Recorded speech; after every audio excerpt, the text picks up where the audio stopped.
नमस्कार, मैं अमरचंद सैनी। आज हम आपके बीच में एक बेहतरीन चर्चा लेके आए जिसमें बातचीत होगी इन्वेस्ट जयपुर 2024 के बारे में। तो मेरा पहला क्वेश्चन है योगेश जी के माध्यम से। तो योगेश जी। जी सर। आपने एक बहुत बेहतरीन एजुकेशन के साथ में अपने करियर को पूरा किया है और अभी आप रियल एस्टेट में हैं। जी सर। तो मैं आपसे जानना चाहूँगा, कोई भी व्यक्ति अगर जयपुर में इन्वेस्टमेंट करने की सोचता है तो एक चीज का जवाब मुझे दीजिए कि जयपुर ही क्यों?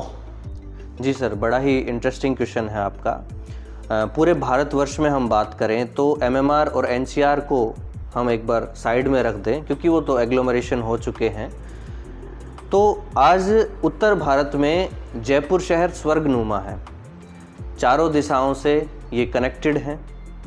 एयर ट्रांसपोर्टेशन से हम कनेक्टेड हैं, रेलवे ट्रांसपोर्टेशन से हम कनेक्टेड हैं। 200 से 250 ट्रेनें हैं जो पूरे भारतवर्ष को जयपुर शहर से जोड़ती हैं। उसके पश्चात हम बात करें तो रोड ट्रांसपोर्टेशन में हमारे पास नेशनल हाईवे, स्टेट हाईवेज़ हैं। शहर के चारों तरफ रिंग नुमा 6 लेन हाईवे 1200 फीट का रिंग रोड है जिसके दोनों साइड कॉमर्शियल कॉरिडोर भी है। और रिंग रोड बाहर के प्रत्येक हिस्से को कनेक्ट करता है और शहर के हर अंग में एंटर होने के लिए, हर पार्ट में एंटर होने के लिए हमारे पास 200 फीट की सेक्टर रोडें हैं। तो बड़ा ही स्पेशियस हमारे पास ये शहर है। ट्रांसपोर्टेशन कनेक्टिविटी के बाद हम बात करें तो हमारे पास सबसे महत्वपूर्ण फैक्टर आता है हेल्थ में हमारे पास वर्ल्ड क्लास इंफ्रास्ट्रक्चर अवेलेबल है। एजुकेशन की तरफ मैं अगर जाता हूँ, सबसे महत्वपूर्ण है, आप आएंगे अपने बच्चों के लिए एजुकेशन देखते हैं तो प्ले ग्रुप से लेकर अंत तक जहाँ तक आपको एजुकेशन करनी है, यहाँ तक कि अब यूनिवर्सिटी में तो क्वांटम भी पढ़ाना शुरू हो गया है। एआई के ऊपर हमारे पास चीज़ें हैं। मैं एक शब्द में कहूँ तो हमारे पास बड़ी बड़ी यूनिवर्सिटीज़, बड़े बड़े schools, everything we have available. Electricity 24/7 है। उसके अलावा वाटर, बिसलपुर डैम हमारे पास है।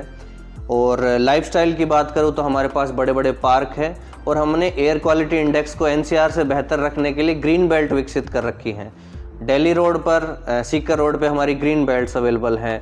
उसके अलावा हमने एयर क्वालिटी इंडेक्स के लिए बड़े प्रयास किए हैं। तो ओवरऑल एक बड़ा ही वेल डिज़ाइन अर्बन स्पेस है और जेडीए जयपुर डेवलपमेंट अथॉरिटी इसको बड़े ही सीरियसली लेती है। So I am concluding this point. Yes sir. भविष्य को लेकर जयपुर के अंदर आपकी क्या प्लानिंग है? जी, बड़ा अच्छा सवाल पूछा आपने अमरचंद जी।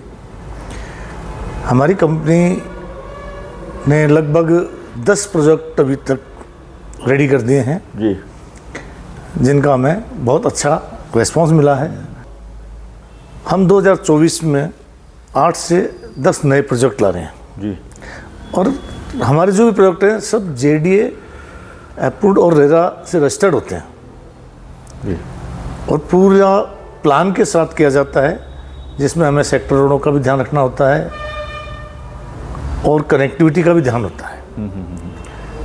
राधेश्याम जी, मैं आपसे पूछना चाहूँगा, रियल एस्टेट में ही इन्वेस्टमेंट क्यों?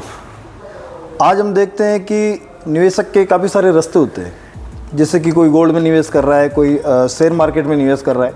लेकिन जहाँ रिस्क फैक्टर कम हो, चांस जहाँ बिल्कुल कम हो रिस्क के, वहाँ निवेश करना चाहिए। मतलब रियल एस्टेट का पिछला 20 साल का ट्रैक रिकॉर्ड उठा के देखोगे तो सर आप पाओगे कि रियल एस्टेट कभी भी डाउन नहीं गया। जिस रेट में आपने परचेज किया है उससे कई गुना। अगर तो सर मेरा मानना है कि ऐसी जगह निवेश करो जहाँ से रिटर्न 100% आना ही आना है। तो मेरे हिसाब से रियल एस्टेट इज बेस्ट। तो योगेश जी। जी सर।